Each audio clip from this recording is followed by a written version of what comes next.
السلام عليكم ورحمة الله تعالى وبركاته. نحمده ونصلي على رسوله الكريم. أما بعد فأعوذ بالله من الشيطان الرجيم. بسم الله الرحمن الرحيم. أم حسبت أن أصحاب الكهف والرقيم كانوا من آياتنا عجبا. صدق الله العظيم. رب اشرح لي صدري ويسر لي أمري واحلل عقدة من لساني يفقه قولي. আল্লাহ রাব্বুল ইজ্জা ওয়াল জালালের দরবারে শুকরিয়া জ্ঞাপন করছি যে আল্লাহ তাআলা আমাদেরকে কোম্পানিগঞ্জ নোয়াখালী অ্যাসোসিয়েশনের উদ্যোগে বরকতের মাস রমাদানুল মুবারাকে ইফতারির পূর্ব মুহূর্তে কিছু দিনী কথা শুনবার জন্য একত্রিত হওয়ার সুযোগ করে দিয়েছেন। আমরা সবাই পড়ে নিচ্ছি কালিমাতুশ শুকর আলহামদুলিল্লাহ। সম্মানিত শুধু আমি সূরা কাহাফের একটা আয়াত তেলাওয়াত করেছি এবং আমি ভেবে এসেছি যে সূরা কাহাফ থেকে কিছু কথা আপনাদের সাথে আজকে শেয়ার করব ইনশাআল্লাহ বিইذنিল্লাহ। সূরা কাহাফের যে লেসন গুলো আছে, দ্য কি লেসনস ফ্রম সূরা আল কাহাফ বা দ্য প্রাইম লেসনস ফ্রম সূরা আল কাহাফ, এটা আপনাদের সাথে আমি শেয়ার করব ইনশাআল্লাহ বিইذنিল্লাহ। সূরা কাহাফ এটি মাক্কি সূরা, মক্কায় নাজিল হয়েছে। এটা কোরআনের একেবারে মিডলে অবস্থিত, 15 পারায়, কোরআনের 18 নম্বর সূরা। আপনারা অনেকে দেখে থাকবেন যে সূরা কাহাফের মধ্যে একটা শব্দ আছে ওয়ালিয়াতালাত্তাফ। যারা কোরআন পড়েছেন দেখে থাকবেন, না দেখলে আজকে পাঠায় যে দেখবেন একটা শব্দ আছে ওয়ালিয়াতালাত্তাফ। দেখবেন কোরআনের মধ্যে এই শব্দটা বোল্ড করা, মোটা কালি দিয়ে লেখা, bold. This is the middle of the holy Quran. এটা কোরআনের একেবারে মাঝখানে এই শব্দটা। এর আগে যত আয়াত তারপরে ঠিক তত আয়াত। সুবহানাল্লাহি বিহামদিহি। This is the middle of the holy Quran এবং এটা সূরা কাহাফের মধ্যে আছে ওয়ালিয়াতালাত্তাফ শব্দটা আপনারা দেখবেন। এবং এই সূরাটা নবুয়তির ৫ম বৎসরে নাজিল হয়েছিল, আবিসিনিয়াতে হিজরতের পূর্বে। তখন সাহাবীদের উপর, নমুসলিম সাহাবাদের উপর কঠিন অত্যাচার চলতেছিল, ভয়ঙ্কর ধরনের অত্যাচার। তো এই সূরাটা নাজিল করে আল্লাহ তাআলা আমাদেরকে সান্ত্বনা দিলেন এবং বুঝাতে চাইলেন এই অত্যাচার, এই জুলুমের শিকার শুধু তোমরাই হচ্ছ না, এর আগেও হয়েছে অনেকে। 7 জন যুবক ছিল রোমান সাম্রাজ্যে, তারা তাদের ঈমান বাঁচানোর জন্য এরকম কষ্টের শিকার হয়েছিল এবং তারা যে স্বপ্ন দেখেছিল সেই স্বপ্ন আল্লাহ তাআলা বাস্তবায়ন করেছেন। তো এই ঘটনাগুলো শুনিয়ে বেসিক্যালি মক্কার যে নও-মুসলিম সাহাবারা তাদেরকে আল্লাহ তাআলা সান্ত্বনা দিচ্ছিলেন যে ফ্রাস্ট্রেটেড হওয়ার কিছু নেই। ওয়ালা তাহিনু ওয়ালা তাহজানু ওয়া আনতুমুল আ'লাউনা ইন কুনতুম মুমিনিন। হতাশ হবে না, চিন্তিত হবে না, বিজয় তোমাদেরই হবে যদি তোমরা মুমিন হও, যদি তোমরা বিশ্বাসী হও, তোমাদের ঈমানের দাবিতে যদি তোমরা সত্যবাদী হও। এই সূরাটা নাজিলের একটা প্রেক্ষাপট আছে। মক্কার কুরাইশরা কোনোভাবেই যখন রাসূল সাল্লাল্লাহু আলাইহি ওয়াসাল্লামকে দমাতে পারছিল না, তখন তারা প্ল্যান করলো যে আমরা মদিনাতে যে মদিনার ইহুদিদের কাছ থেকে কিছু জেনে আসি। কারণ মক্কাবাসীদের নবী, রাসূল, ওহী, আখিরাত এগুলোর ব্যাপারে কোনো ধারণা ছিল না। তো ফলে তারা কুরাইশরা নজর ইবনে হারিস এবং উকবা ইবনে আবি মুঈত এই দুইজনকে পাঠালো, তোমরা মদিনায় যাও, মদিনায় ইহুদিরা থাকে, ইহুদিদের কাছে তাওরাত নাজিল হয়েছিল। They have idea regarding prophets and akhirat.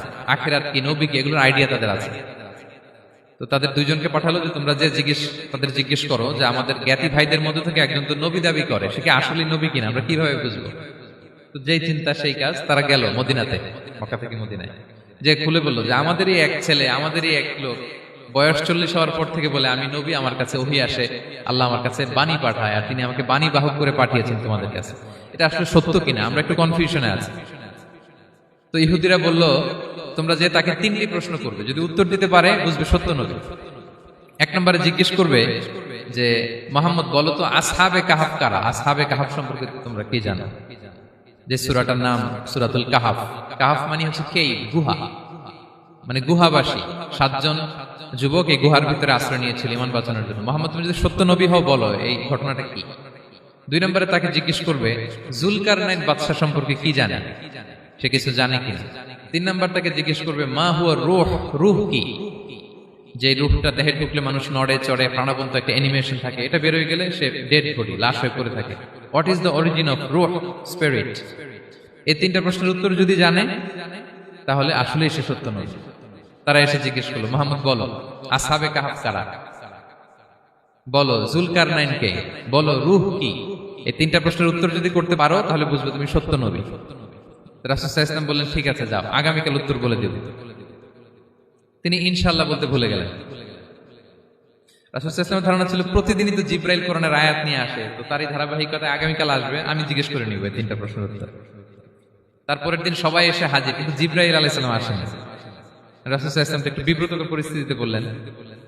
তারা বলল, তুমি তো আজকে অ্যাপয়েন্টমেন্ট দিয়েছো, ডেট দিয়েছো, বলো উত্তর বলো।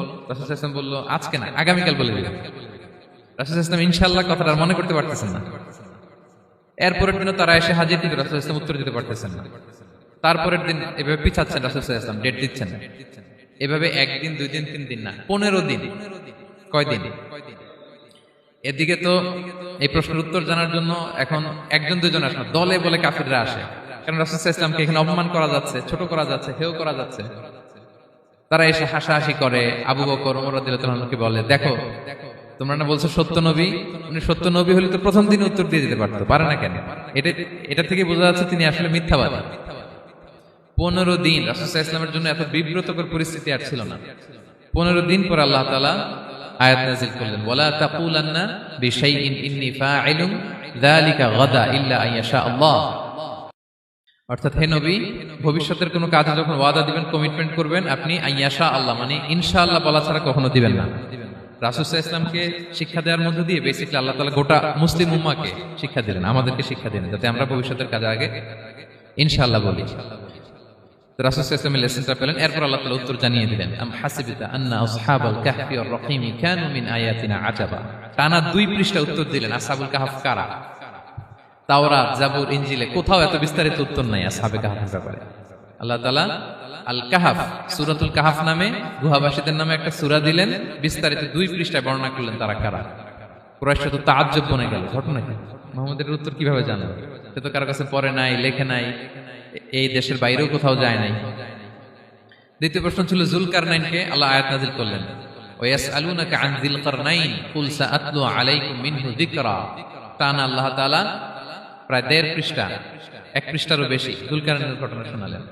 আর রূহের কথা শোনালেন সূরা আল ইসরাতে, ওয়াসআলুনাকা আনির রূহ কুলির রূহু মিন আমরি রাব্বি ওয়া মা উতীতুম মিনাল ইলমি ইল্লা কালিলা।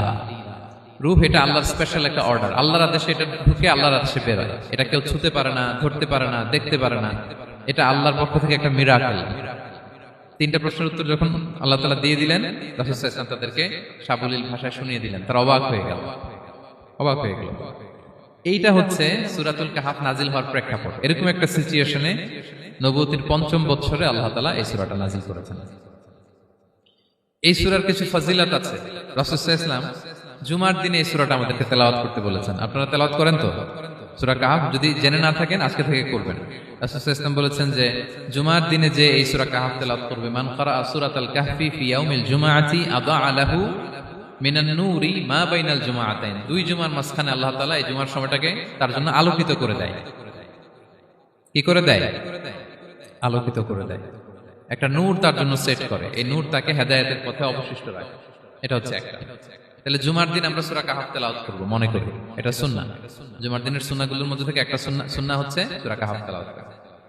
আবার আরেকটা হাদিসে রাসূল সাল্লাল্লাহু আলাইহি ওয়াসাল্লাম বলেছেন, মান হাফিযা 10 আয়াতিন মিন আউয়ালি সূরাতিল কাহফি উসিমা মিন ফিতনাতিদ দাজ্জাল।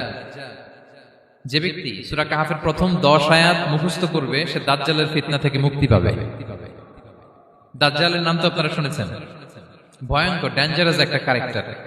পৃথিবীর শুরু থেকে শেষ পর্যন্ত এর চেয়ে বড় ফিতনা আসেনি, আসবেও না। দাজ্জালের ফিতনা, সে তার এক চোখ থাকবে, আরেক চোখ এরকম বন্ধ থাকবে, এখানে লেখা থাকবে কাফারা। কোনোভাবেই তাকে দমানো যাবে না, হত্যা করা যাবে না। আল্লাহ নবী ঈসা আলাইহিস সালাম তাকে হত্যা করবেন। তো যে ব্যক্তি সূরা কাহফ তেলাওয়াত করবে, সূরা কাহফের প্রথম 10 আয়াত বিশেষ করে মুখস্থ রাখবে, আল্লাহ তাআলা উসিমা মিন ফিতনাতিদ দাজ্জাল, দাজ্জালের ফিতনা থেকে তাকে বাঁচাবেন। তা আমরা দাজ্জালের ফিতনা থেকে বাঁচতে চাই কি চাই না? আমরা যেন সূরা কাহফের প্রথম 10 আয়াত মুখস্থ করি, সূরা কাহফ যেন জুমার দিন আমরা তেলাওয়াত করি। So now the question arises, what is the relationship of সূরাতুল কাহফ with দাজ্জাল? দাজ্জালের সাথে সূরা কাহফের রিলেশনটার কারণ কি? একটা মেকানিজম তো এখানে আছে। এত সূরা থাকতে রাসূল সাল্লাল্লাহু আলাইহি ওয়াসাল্লাম কেন বললেন যে সূরা কাহফ পড়লে দাজ্জালের ফিতনা থেকে বাঁচবে? কারণটা কি? এর কারণ হচ্ছে দাজ্জাল আমাদেরকে যে সমস্ত জিনিস দিয়ে ফিতনায় ফেলবে, ওই ফিতনাগুলোর সলিউশন আল্লাহ তাআলা সূরা কাহফের ভিতরে রেখে দিয়েছেন। দাজ্জাল 4টা জিনিস দিয়ে আমাদেরকে ফিতনায় ফেলবে। That's trial of faith, 1 number. ইমানের পরীক্ষায় সে আমাদেরকে ফেলবে, আমাদের বিশ্বাস নিয়ে ছিনিমিনি খেলবে সে। এটার সলিউশন আছে সূরা কাহফ, আমি বলবো আস্তে আস্তে।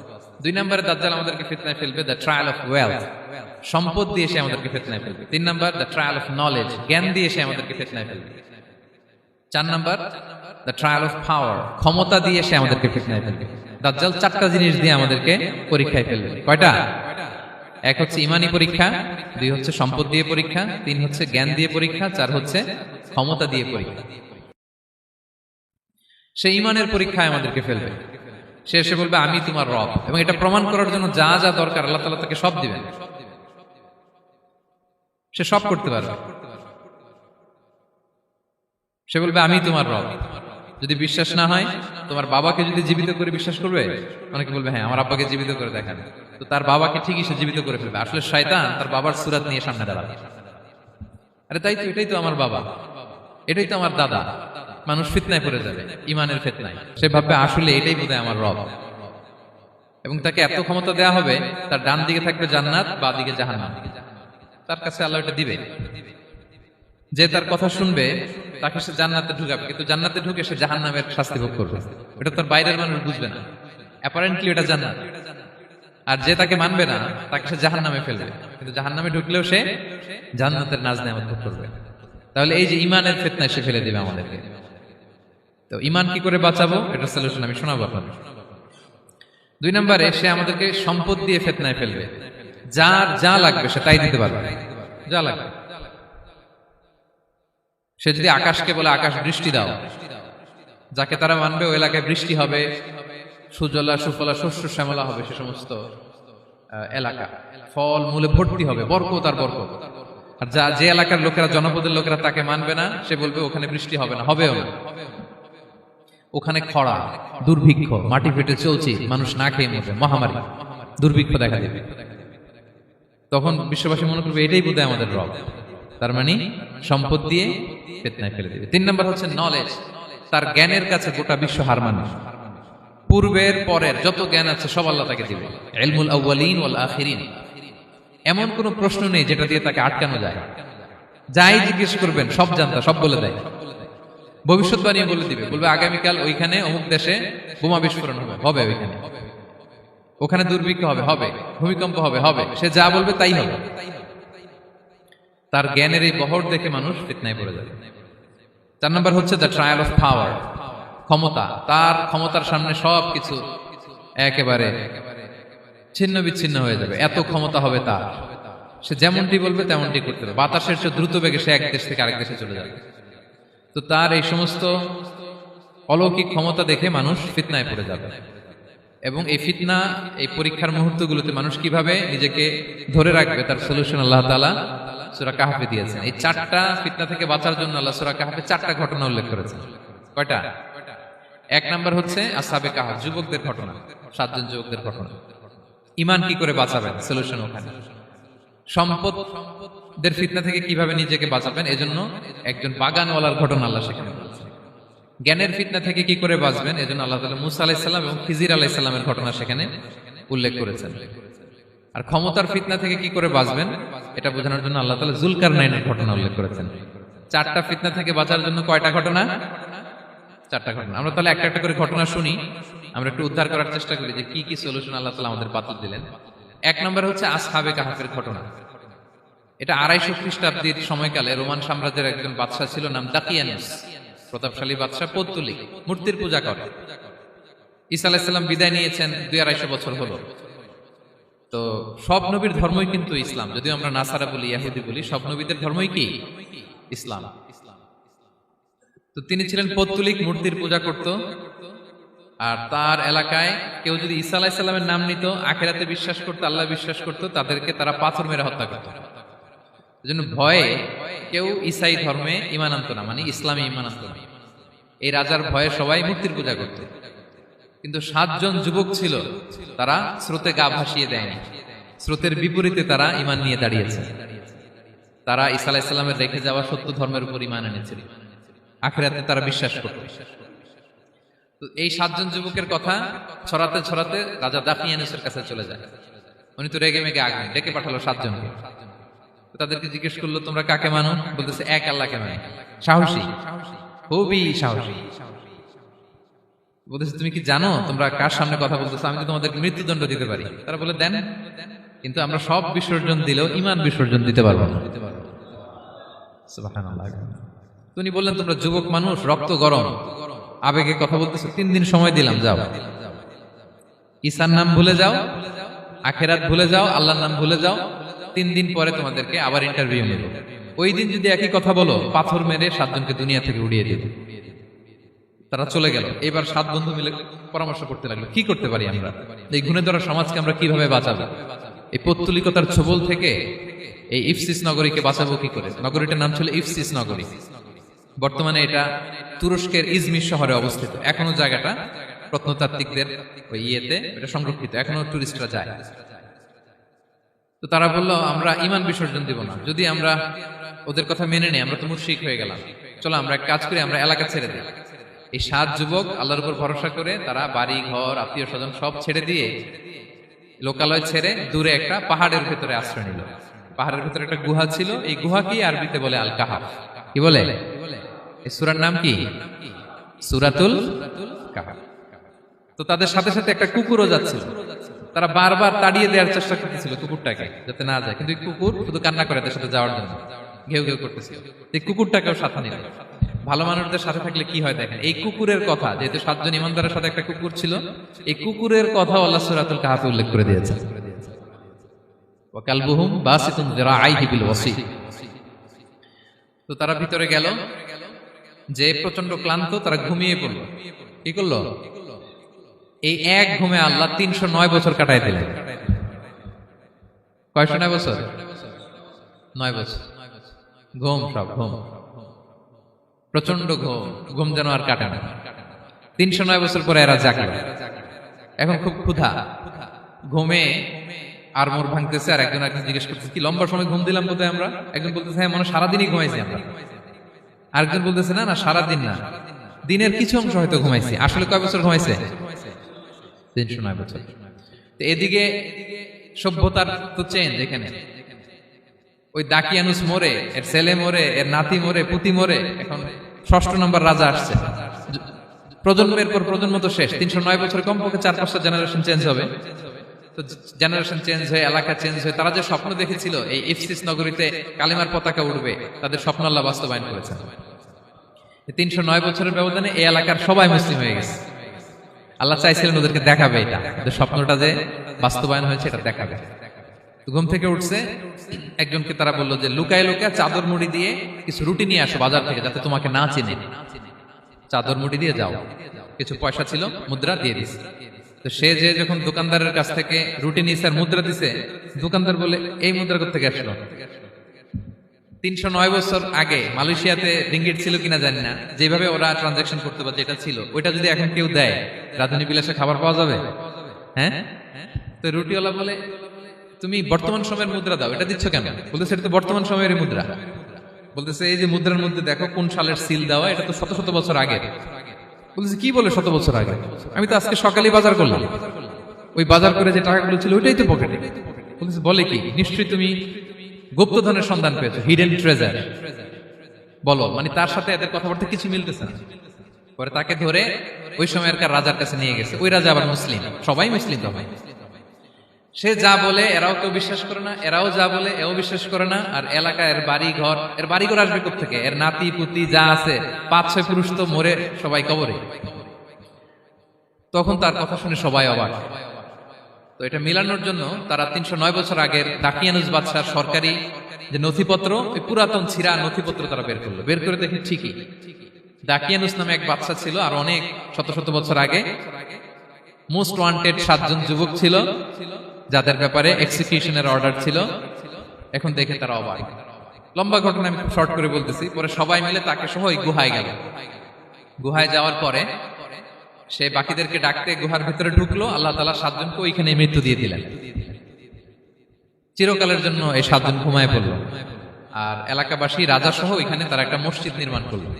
This is the story of আসহাবে কাহাফ। তো এলাকাবাসী যদিও মুসলিম হয়েছিল, কিন্তু আখিরাতের ব্যাপারে তাদের একটা সন্দেহ ছিল যে আসলে মানুষ মরার পরে কি আবার জীবিত হবে?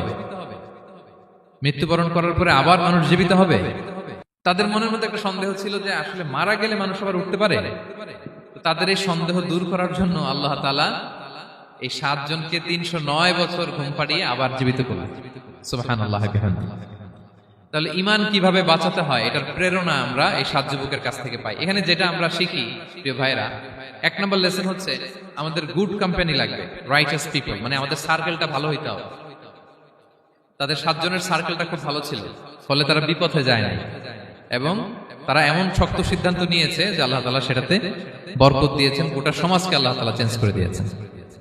এটা হচ্ছে 1 নম্বর লেসন। আপনি ঈমান বাঁচাতে হলে আপনার সার্কেল ভালো লাগবে। খুঁজবেন যে এলাকায় যাবেন ওখানে নামাজি সার্কেল কারা আছে, ওখানে জ্ঞানী গুণী সার্কেল কারা আছে, ওখানে ভালো কাজ করতে চায়, একে অপরকে সহযোগিতা করে, কল্যাণের পথের যাত্রী কারা আছে খুঁজতে হবে আপনাকে। খুঁজে ওই সার্কেলে আপনি যুক্ত হবে, তাইলে ঈমান বাঁচানো যাবে। ক্লিয়ার? 2 নাম্বার হচ্ছে conflict between believers and disbelievers it's universal. সত্য মিথ্যার লড়াই এটা চিরন্তন, আজীবন থাকবে। এটা ওনাদেরও ছিল, এখনো আমাদের লড়াই করে যেতে হচ্ছে, আমাদের ভবিষ্যৎ প্রজন্মও করবে। এই লড়াইটা আমরা করে যেতে চাই। কি বলেন? হ্যাঁ, থামা যাবে না? আমরা থামতে আসি নাই, আমরা এই লড়াইটা করে যাব, আমরা সত্যের কথা বলেই যাব ইনশাআল্লাহ। বলেন। 3 নাম্বার হচ্ছে যে লেসনটা আমরা পাই, অনেকগুলো লেসন, আমি খুব প্রেসাইজলি বলতেছি। যুবকরা চাইলে একটা সমাজকে পাল্টে দিতে পারে। এই পৃথিবীতে যত বড় বড় বিপ্লব হয়েছে এগুলো যুবকরা এনেছে। তারা হচ্ছে সভ্যতা গড়ার কারিগর। আসহাবে কাহাফ আমাদের এই সময়ের নওজওয়ানদের জন্য প্রেরণা, তারা আমাদের জন্য প্রেরণার বাতিঘর। তারা যেমনি ঈমানকে রক্ষা করেছে, আমাদের যুবকরা চাইলেও তাদের ঈমানি চেতনাতে স্পিরিট দিয়ে সমাজটাকে পাল্টে দিতে পারে। কি বলেন? এখানে বেশিরভাগই তো যুবক। হ্যাঁ, গুড সার্কেলে থাকবেন তো আপনারা? সত্যের পক্ষে সবাই থাকবেন তো? আল্লাহ তাআলা কবুল করুন। আচ্ছা, এবার 2 নাম্বার ছিল সম্পদের ফিতনা, কিভাবে বাঁচবেন। আসহাবে কাহাফের পরে সূরা কাহাফে আল্লাহ তাআলা একজন বাগানওয়ালার ঘটনা বলেছে। 2 জন বন্ধু, একজন একটু গরিব, সে বিশ্বাসী, আরেকজন ধনী, সে অবিশ্বাসী। তাকে আল্লাহ তাআলা বিশাল বড় খেজুরের বাগান আর আঙ্গুরের বাগান দিয়েছেন, বিশাল বড়, অনেক বড় বিজনেস ম্যাগনেট। তো এই সম্পদের অহংকার সে করত। সে প্রায় তার গরিব বন্ধুকে বলতো যে তোর চেয়ে আমার সম্পদও বেশি, সন্তানও বেশি, জনবল বেশি, লোকবল বেশি, অর্থবল বেশি, সব বেশি। অহংকারে তার পা মাটিতে পড়তো না। আর সে আখিরাতে অবিশ্বাস করত এবং সে বলতো যে এই সম্পদ আমারে বাঁচাবে, চিরকাল আমাকে স্মরণীয় করে রাখবে, এই সম্পদ কোনোদিন যাবে না। অনেক বড় বড় ধনীরা আছে, তারা এরকম মনে করে যে আমি এত বড় সিআইপি, হ্যাঁ, আমি এত বড় বিজনেস ম্যাগনেট, এই দিন বোধহয় আর চেঞ্জ হতে পারে না, আমার আজীবনই বোধহয় এত পাওয়ার থাকবে, এত সম্পদ থাকবে। এটা ভুল ধারণা। এটা কি ভুল ধারণা? এই যে তুরস্কে দুর্ভিক্ষ হইল না, আপনারা দেখছেন না যে অনেক সম্পদের মালিক বাড়ি ঘর ভেঙে রাস্তার ফকির। এখন ওই যে রিফিউজিদের জন্য যে খাবার আসছে ওখানে লাইনে দাঁড়াইছে, কারণ এখন লাইনে না দাঁড়ালে খাবারও তো মিলবে না। 1000 কোটি টাকার মালিক ছিল, ভেঙে চুরে সব শেষ। এখন রিলিফের নেওয়ার জন্য দুস্থদের কাতারে ওখানে দাঁড়াইছে, কারণ দাঁড়াইলে কিছু খাবার পাওয়া যাবে, খিচুড়ি পাওয়া যাবে, তা না হলে তো খাবারটাও মিলবে না। এই যে বঙ্গবাজারে আগুন লাগলো আমাদের বাংলাদেশে, 20টা 25টাও দোকান ছিল অনেকের যাদের অন্যান্য বিজনেস আছে তারা হয়তো সার্ভাইভ করতে পারতেছে, কিন্তু এমন অনেক ব্যবসায়ী ছিল সব শেষ, জ্বলে পুড়ে তার টাকা পয়সা পুঁজি স্বপ্ন সব শেষ। তো ধনীকে গরিব বানাতে আল্লাহর 1 সেকেন্ডও লাগে না। ওই বিশাল প্রাসাদ থেকে টেনে ভাঙ্গা থালা হাতে দিয়ে রাস্তায় নামাইতে আল্লাহর কয় সেকেন্ড লাগে বলেন তো? 1 সেকেন্ডও লাগে না। সো এই লেসনটা কিন্তু আমাদের নিতে হবে। এবং ওই ব্যক্তির নসিবে তাই ঘটেছিল। সে যখন অহংকার করতেছিল, আল্লাহ তাআলা আকাশ থেকে হুসবান একটা আগুন পাঠালেন। ওই আগুন এসে তার আঙ্গুরের বাগান, তার খেজুরের বাগান, বিশাল মাইলকে মাইল এই বাগান জ্বালিয়ে পুরো মুহূর্তের মধ্যে সারখার করে, এবং মুহূর্তের মধ্যে সে পথের ভিখারি, ফকির। এই ঘটনাটা এনে আল্লাহ তাআলা সম্পদশালীদেরকে রিমাইন্ডার দিলেন যে এই সম্পদের ফিতনায় তোমরা পড়ে যেও না। আমরা সম্পদশালী হলে বাস্তবতা অনেক সময় ভুলে যাই। সূরাতুল হুমাজাতে আল্লাহ তাআলা বলেন ইয়াহসাবু আন্না মালাহু আখলাদা। সম্পদশালীরা মনে করে এই সম্পদ আমাকে চিরকাল বাঁচিয়ে রাখবে, চিরকাল বোধহয় এই সম্পদ আমার হাতে থাকবে। না, এটা হাতের ময়লা, আজ আছে কাল নাই, যে কোনো সময় চলে যেতে পারে। এটা হচ্ছে ম্যাটেরিয়ালিস্টিক আউটলুক, বস্তুবাদী চিন্তা থেকে এই আমাদের ধনী ভাইদের এই সমস্যাটা হয়। ভোগবাদী চিন্তার প্রভাব আর কি। সম্পদ যখন হাতে থাকে ধরাকে সরাজ্ঞান করে, মনে করে যে সবই আমার কন্ট্রোলে। না, আপনারে ওই গরিবের কাতারে আনতে, ওই রিলিফের সম্পদ নেয়ার জন্য ওই লাইনে দাঁড় করাইতে আল্লাহর 1 সেকেন্ডও লাগে না। এটা খেয়াল রাখতে হবে। আমরা যখন প্রাইভেট কারে চড়ি, মাঝে মাঝে অনেকে এসে হাত পাতে, এদেরকে ছোট করা যাবে না। গল্পটা আল্লাহ ভিন্ন করতে আল্লাহর 1 সেকেন্ডও লাগে না। ওইদিকে আমি দাঁড়ায় হাত পাততাম আর উনি প্রাইভেট কারে বসে থাকতো। আল্লাহ চাইলে এরকম করতে পারতেন না? পারতেন। সেখান থেকে আমাদের জন্য শিক্ষা হচ্ছে, সম্পদ এটা ক্ষণস্থায়ী, আজ আছে কাল নাই। এটা ক্ষণস্থায়ী, এটাকে এভারলাস্টিং মনে করা যাবে না। এভারলাস্টিং হচ্ছে আখিরাত। ওয়ালাল আখিরাতু খায়রুল লাকা মিনাল উলা। আখিরাত তোমার জন্য দুনিয়ার চেয়ে শ্রেষ্ঠ। এবং আল্লাহ তাআলা দৃষ্টান্ত একটা দিয়েছেন যে দুনিয়ার জীবনটা হচ্ছে কামা, ওই পানির মতো, যেটা আনজালনাহু মিনাস সামা, আকাশ থেকে নাজিল করেছি। ওই পানি ক্ষেতের মধ্যে পড়ে ফসল, ফুল ফসল হয়েছে। এরপরে যখন ফসল কাটা হয়, ওই ক্ষেত খামার এগুলো তৃণলতা হয়ে যায়, ভুসির মতো হয়ে যায়। তখন বাতাসের ঝাপটায় একবার এদিকে যায়, একবার ওদিকে যায়। অনেক লম্বা উপমা, আমি সংক্ষেপে বললাম। তো শেষ আউটপুটটা হচ্ছে এটা, সম্পদ এটা মুহূর্তেই চলে যেতে পারে। সম্পদ উপার্জন জায়েজ আছে, মুসলিমরা সম্পদ উপার্জন করতে পারবে, কোনো অসুবিধা নাই। আপনি যদি ধনী হন এটা ভালো, ফলে আপনি জাকাত দিতে পারবেন, অসহায় দুস্থদের সহায়তা করতে পারবেন, কন্ট্রিবিউট করতে পারবেন।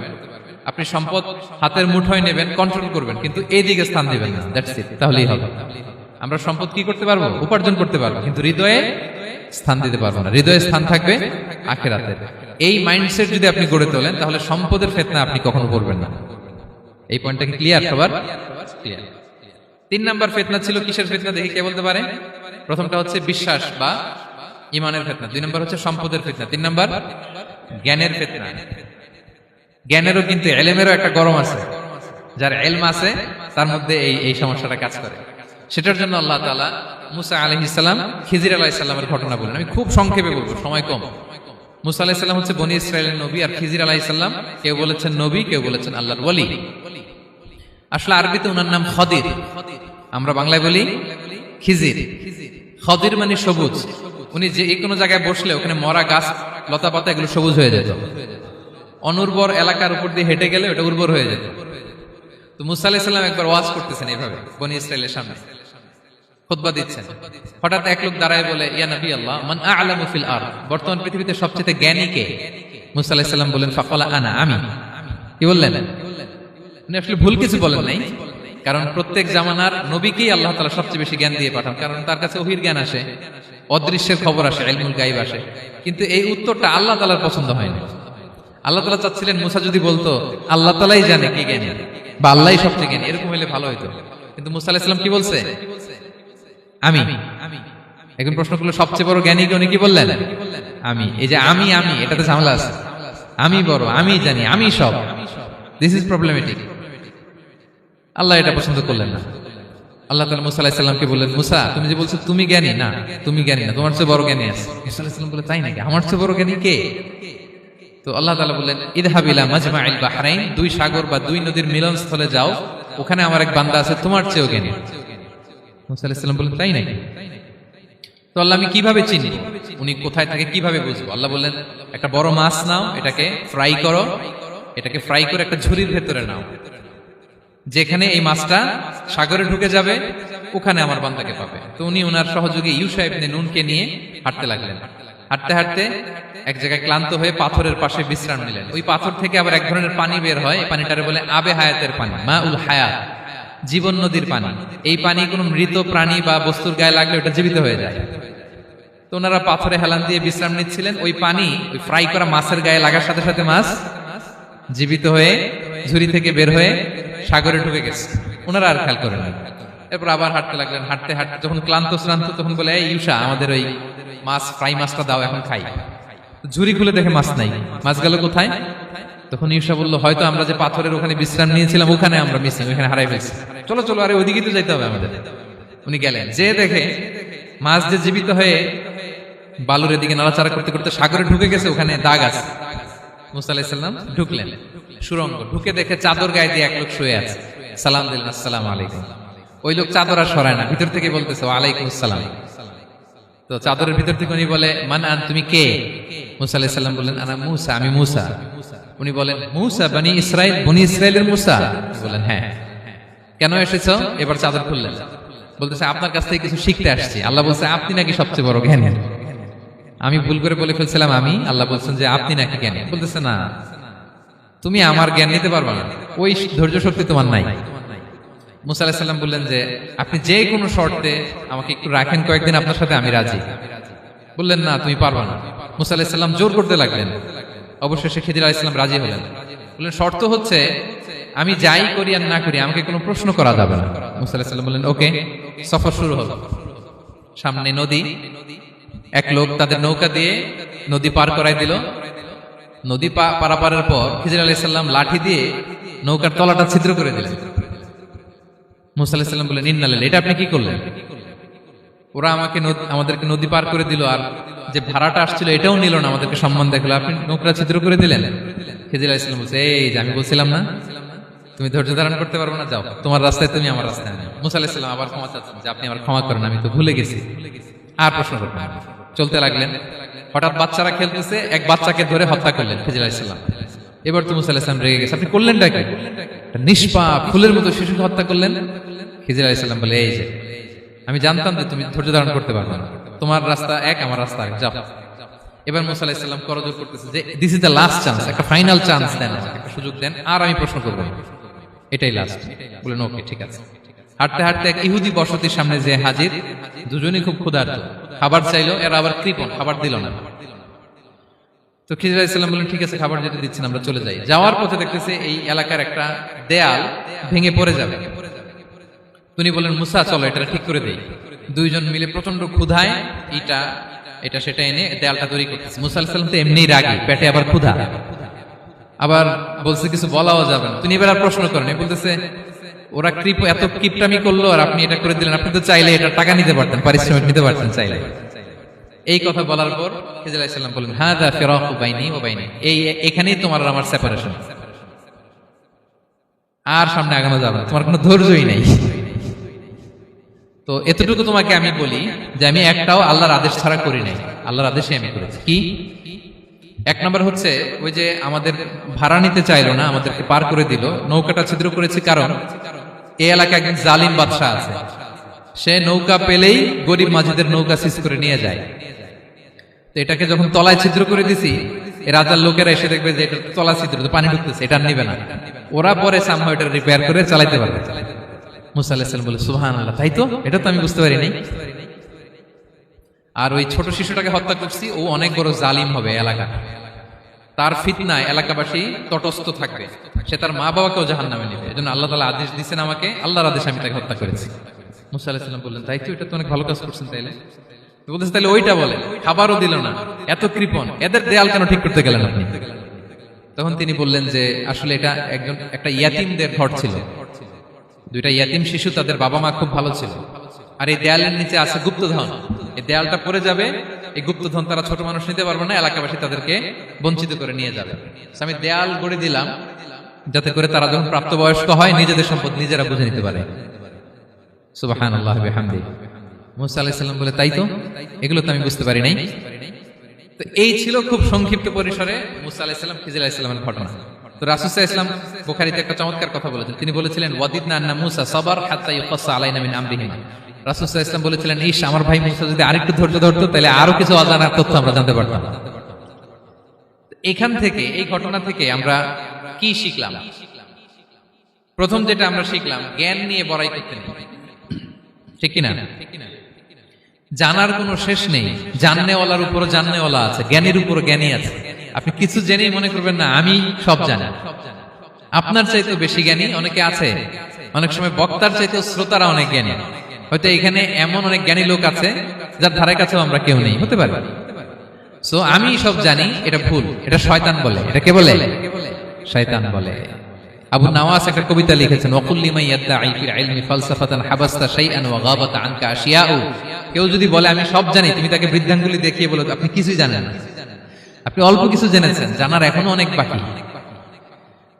তাহলে মুসা আলাইহিস সালামের এই ঘটনা জিজ্ঞেস করা হলো কে জ্ঞানী, উনি বললেন আমি জ্ঞানী। এরকম কি আমরা কখনো বলবো? না। সবচাইতে বড় জ্ঞানী কে?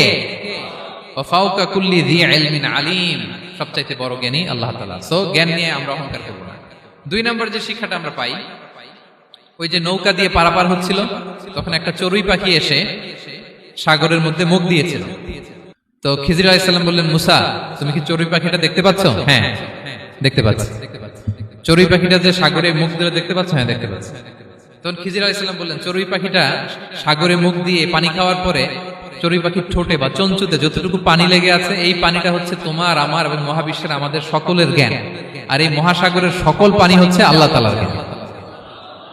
আল্লাহ তাআলা বলেছেন, ওমা উতিতু মিনাল ইলমি ইল্লা কালিলা, আমি তোমাদেরকে একেবারে অল্প জ্ঞান দিয়েছি, একেবারে অল্প। এই রহস্যে ঘেরা এই মহাবিশ্বের অনেক কিছু আমাদের অজানা প্রিয় ভাইরা, আমরা অনেক কিছু জানি না, আমাদের এই লিমিটেড নলেজে এগুলো ধরে না, তারপর আমরা জ্ঞানের বড়াই করি। আপনারা উপমাটা বুঝতে পারছেন? একটা নৌকা থেকে চড়ুই পাখি ঠোঁট দিয়ে পানি খাচ্ছে, পানি খাওয়ার পরে স্বভাবতই চড়ুই পাখির ঠোঁটে একটু পানি তো লাগবে। খিজির বললেন যে এই পানিটা হচ্ছে তোমার, আমার, পৃথিবীর সবার জ্ঞান, আর এই সাগরের বাকি পানিগুলো কার জ্ঞান? এবার বুঝতে পারছেন আল্লাহ তাআলার জ্ঞানের পরিধি। আমরা জ্ঞান নিয়ে যেন কখনো কি না করি, বড়াই না করি। জ্ঞান দুই ধরনের, একটা বাহ্যিক জ্ঞান, একটা অন্তর্নিহিত জ্ঞান। External knowledge, internal knowledge. আমরা যখন কোরআন হাদিস পড়ি আমাদের বাহ্যিক জ্ঞান অর্জন হয়। কোরআন হাদিস পড়লেই আপনি জ্ঞানী হয়ে যান। এটা কোরআন হাদিস পড়তে হয়, এটা ডাইজেস্ট করতে হয়, এটার উপর আমল করতে হয়। এই জ্ঞান অর্জন শেষে এরপরে আল্লাহর প্রিয় বান্দাদেরকে আল্লাহ অন্তরে ইলমের নূর দেন, ইলহাম দেন। That is the knowledge, that is the pure knowledge.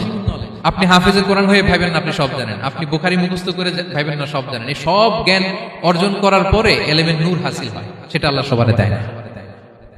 So এই অন্তর্নিহিত জ্ঞান, দূরদৃষ্টি, farsightedness, that is the pure knowledge. এটার জন্য বছরের পর বছর, যুগের পর যুগ সাধনা করতে হয়। সেটার জন্য এই জ্ঞান অর্জনের জন্য তিনটা জিনিস করতে হয় ইলমের নূর অর্জনের জন্য। কয়টা? এক হচ্ছে বিনয়, দুই হচ্ছে সফর, তিন হচ্ছে সবর। আবার বলি, এক হচ্ছে বিনয়, দুই হচ্ছে সফর, তিন হচ্ছে সবর। আল্লাহ তাআলা আল্লাহর নবীকে তাওরাত দেওয়ার পরেও আরো ট্রেনিং সেশন করাইছেন খিজির আলাইহিস সালামের কাছে। যাও, ওনার কাছে গেলে তুমি ছোট হবা, নত হবা। জ্ঞান যদি আমি নিতে চাই আমাকে ছোট হইতে হবে। ধরেন একটা গ্লাস থেকে একটা খালি গ্লাসে পানি ঢালবো, তো যেটাতে নেওয়া হবে এটা উপরে থাকলে হবে? যে গ্লাসটার মধ্যে পানি আছে এটা উপরে থাকবে, ওইটা ব্ল্যাঙ্ক গ্লাসের মধ্যে পড়বে। আপনি নলেজ, ইলম নিতে চাইলে আপনাকে নিচে থাকতে হবে, উনি উপরে থাকবেন। আপনার শায়েখ আপনাকে দিবে, আপনার উস্তাজ আপনাকে দিবে, আপনার মুর্শিদ আপনাকে দিবে। বুঝতে পেরেছেন? তাহলে আমাদেরকে হাম্বলনেস লাগবে। শিখতে হইলে হাম্বল হইতে হয়, বিনয়ী হইতে হয়। আচ্ছা, দুই নাম্বার সফর করতে হয়। এটা আল্লাহ মুসা আলাইহিস সালামকে দিয়ে করাইছেন, যাও পিছে পিছে উস্তাদের পিছে পিছে ঘুরো। তো এজন্য সফর করতে হয়। এখন ঘরে বসে অনেক কিছু জানা গেল, উস্তাদের সান্নিধ্য লাগে, সফর করতে হয়। আমাদের ক্লাসিক আলেমরা হাদিস কালেকশনের জন্য শহরকে শহর সফর করতেন।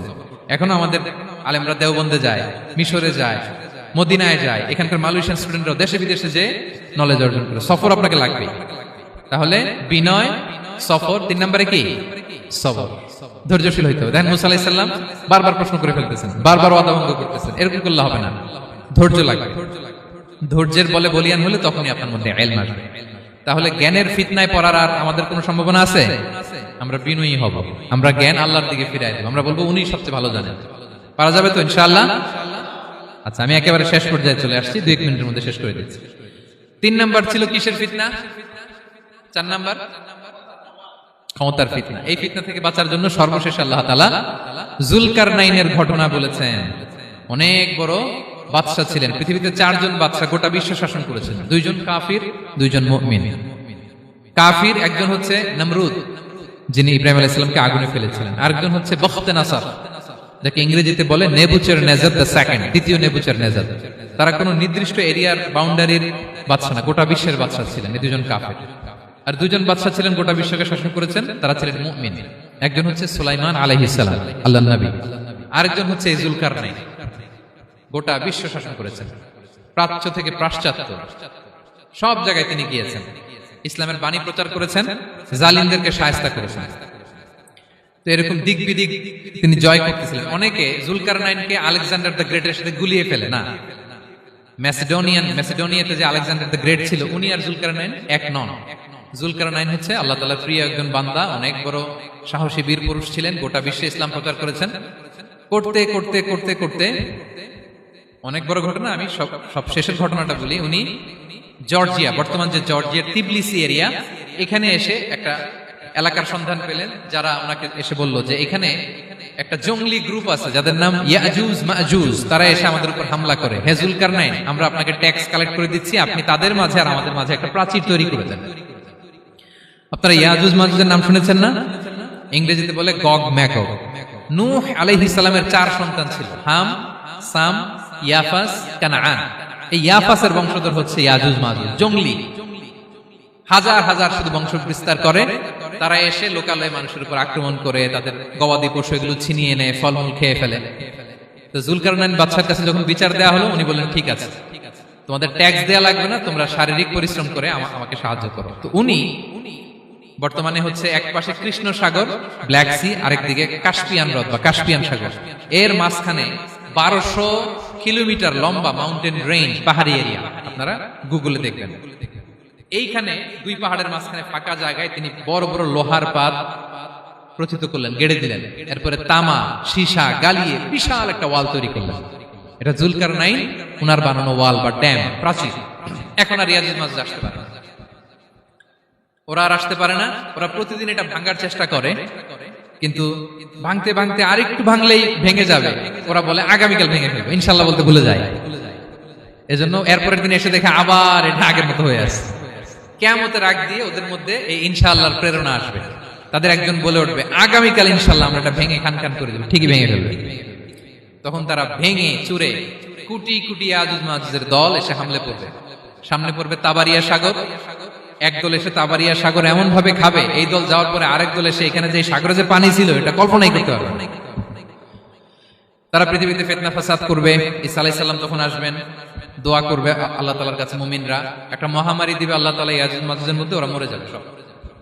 এরপর বিশাল এক পাখি এসে তাদেরকে আল্লাহর মর্জি মাফিক এমন এক জায়গায় ফেলে আসবে, কেউ জানবে না।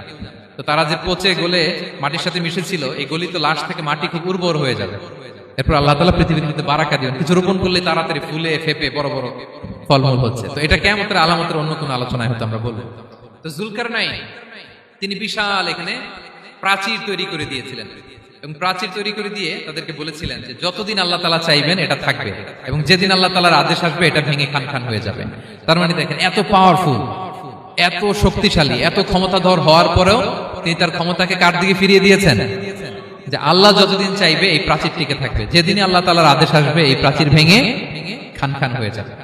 সো আমরা ক্ষমতার দেখা পেলে, চেয়ার একটা পেলে আমরা যেন জালিম হয়ে না উঠি, এটা হচ্ছে এখান থেকে শিক্ষা। আমরা যেন জুলুম না করি। উনি সম্পদের মালিক ছিলেন, ক্ষমতার মালিক ছিলেন, কিন্তু উনি যে আল্লাহর বান্দা এটা ভুলে যান নাই। আমরা যখন ক্ষমতাশীল হই, আমরা যখন প্রধানমন্ত্রী হই, আমরা যখন প্রেসিডেন্ট হই, আমরা যখন পাওয়ারফুল হই, আমাদের সবচেয়ে বড় পরিচয় যে আমরা আব্দুল্লাহ, আল্লাহর গোলাম, এটা আমরা ভুলে যাই। আমাদের আসল পরিচয় কি? আমরা আল্লাহর গোলাম।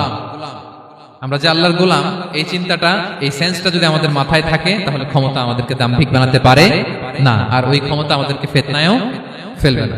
তাহলে সম্মানিত সুধী, দাজ্জাল কয়টা জিনিস দিয়ে আমাদেরকে ফিতনায় ফেলবে? 4টা। দ্য ট্রায়াল অফ ফেইথ, ইমানের পরীক্ষা; দ্য ট্রায়াল অফ ওয়েলথ, সম্পদ দিয়ে পরীক্ষা; দ্য ট্রায়াল অফ নলেজ, জ্ঞানের পরীক্ষা; দ্য ট্রায়াল অফ পাওয়ার, ক্ষমতার পরীক্ষা। আর ইমানের পরীক্ষায় উত্তরণের জন্য আল্লাহ তাআলা আমাদেরকে এই সূরায় আসহাবে কাহফের ঘটনা শুনিয়েছেন, যে 7 জন যুবক তারা তাদের ইমানকে হেফাজত করেছিল। সম্পদের ফিতনা থেকে বাঁচানোর জন্য আল্লাহ তাআলা আমাদেরকে এক বাগানওয়ালার কাহিনী জানিয়েছেন, যে সম্পদ পেয়ে তোমরা দাম্ভিক হয়ে যাও না, এটা আজ আছে কাল থাকবে না। জ্ঞানের পরীক্ষা থেকে আমাদের মুক্তির জন্য আল্লাহ তাআলা অনেক বড় করে আল্লাহ নবী মুসা আলাইহিস সালাম এবং খিজির আলাইহিস সালামের ঘটনা শুনিয়েছেন, আমাদের বুঝিয়েছেন যে আমাদেরকে বিনয়ী হতে হবে, জ্ঞানের জন্য সফর করতে হবে এবং সবর করতে হবে। সবশেষে আল্লাহ তাআলা ক্ষমতার ফিতনা থেকে বাঁচানোর জন্য ক্ষমতাধর, আমরা তো একটা দেশের মালিক হই এখন, অমুক দেশের প্রেসিডেন্ট, অমুক দেশের প্রধানমন্ত্রী, উনি গোটা বিশ্বের প্রতাপশালী রাজা ছিলেন জুলকারনাইন। তারপরেও উনি যে আব্দুল্লাহ, উনি যে আল্লাহর গোলাম, এটা তিনি ভুলে যাননি। তাহলে এইভাবে যদি আমরা এই ফিতনাগুলো থেকে বাঁচার চেষ্টা করি, তাহলে এই ফিতনা থেকে আমরা বেঁচে থাকতে পারবো। এবং দাজ্জাল যদি এই মুহূর্তেও আসে, সে আমাদেরকে বিভ্রান্ত করতে পারবে না। পারবে? পারবে না ইনশাআল্লাহ। ইনশাআল্লাহ বলেন। আর ভবিষ্যতের সব কাজের আগে আমরা সবসময় কি বলবো? মনে থাকবে সবার? আল্লাহ তাআলা আমাদের সবাইকে কথাগুলো বোঝার ও আমল করার তৌফিক দান করুন।